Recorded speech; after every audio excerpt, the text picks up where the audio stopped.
Dunia hiburan tanah air kembali berduka. Legenda yang juga maestro pembawa acara Christoforus Subiantoro atau lebih dikenal dengan nama Chris Biantoro, Selasa 13 Agustus kemarin sekitar pukul 1:30 siang berpulang ke rahmatullah.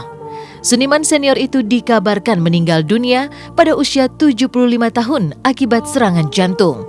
Ironisnya, almarhum meninggal saat sang istri serta anak-anaknya tak berada di rumah. Kepergian almarhum secara mendadak ini terjadi ketika almarhum tengah duduk santai menikmati kicauan burung di halaman rumahnya. Inilah detik-detik saat jenazah mendiang Chris Biantoro dibawa dari rumah sakit ke rumah duka di daerah Cibubur.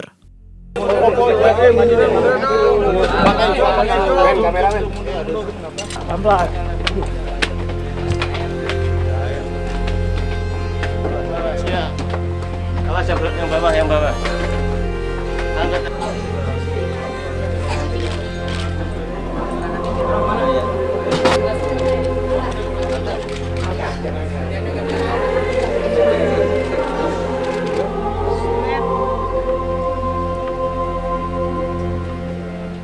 Yang telah membangkitkan Yesus dari alam maut, melimpahkan penghiburan iman kepada kita.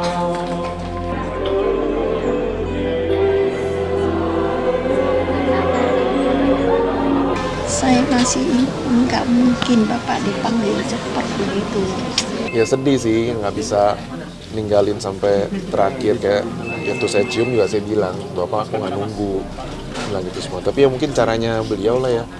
Nggak ada drop juga pagi ini, nasi goreng, makan, happy. Terus makanya bisa ditinggal oleh ibu saya karena minta izin mau keluar, ada urusan di luar. Dan beliau mengiyakan, oh ya udah nggak apa-apa. Hati siapa yang tak teriris melihat orang yang begitu dihormati sekaligus dicintainya pergi tanpa meninggalkan pesan. Melihat kondisi almarhum yang tengah duduk terdiam tak bernyawa, awalnya keluarga almarhum mengira tengah tertidur pulas. Namun kecurigaan muncul ketika tak terdengar desahan nafasnya. Apa daya, dokter telah menyatakan jika almarhum telah meninggal. Ya nggak ada yang tahu. Yang pertama kali tahu sih. Yang pertama kali tahu adik saya sama ibu saya karena kebetulan satu mobil, ditelepon sama Mbak Sum yang di rumah. Kalau bapak kok nggak bangun-bangun. Ya udah terus saya telepon adik saya, kebetulan saya telepon terus dia bilang bahwa udah nggak ada. Bapak drop. 1:30 pembantu datang panggil Mbak. Siap minum obat dulu, baru makan. Baru panggil Bapak di kepala Bapak turun begini. Bapak enggak jawab.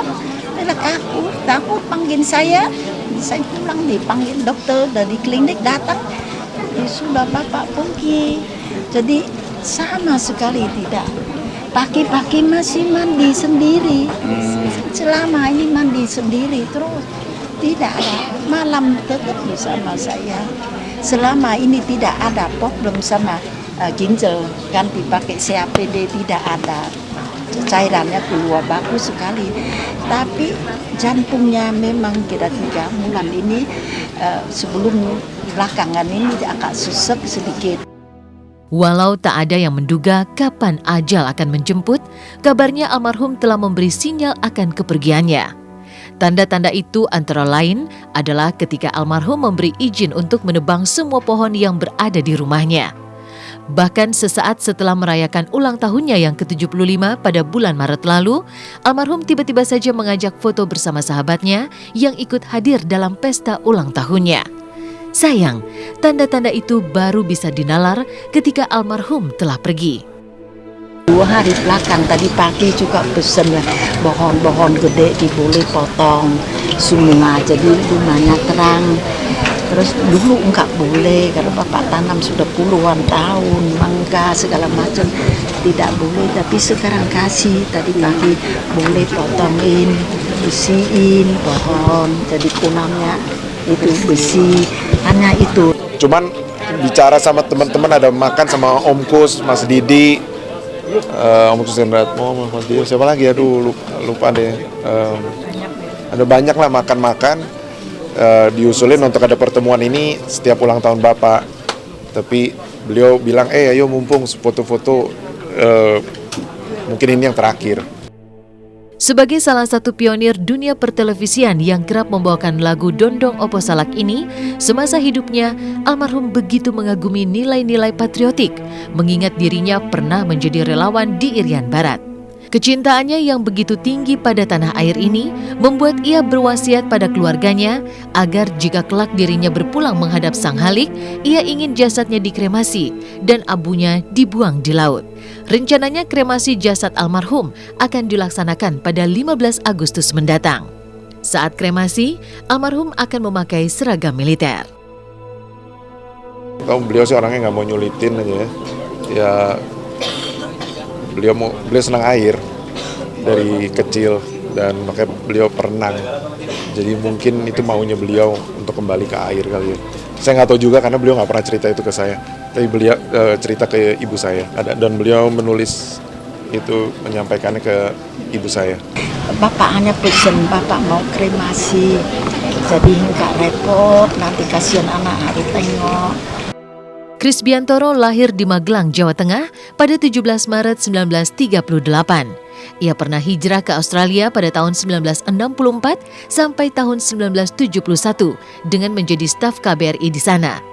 7 tahun di negeri Kangguru, ia pun bertemu dengan gadis Vietnam, Maria Nguyen Kim Dung, yang kini menjadi istrinya. Pernikahan Kris dengan Maria membuahkan 2 orang anak, yakni Invianto dan Sase Virato. Hingga semalam, para pelayat terus berdatangan ke rumah duka. Beberapa di antara pelayat adalah sejumlah selebritis.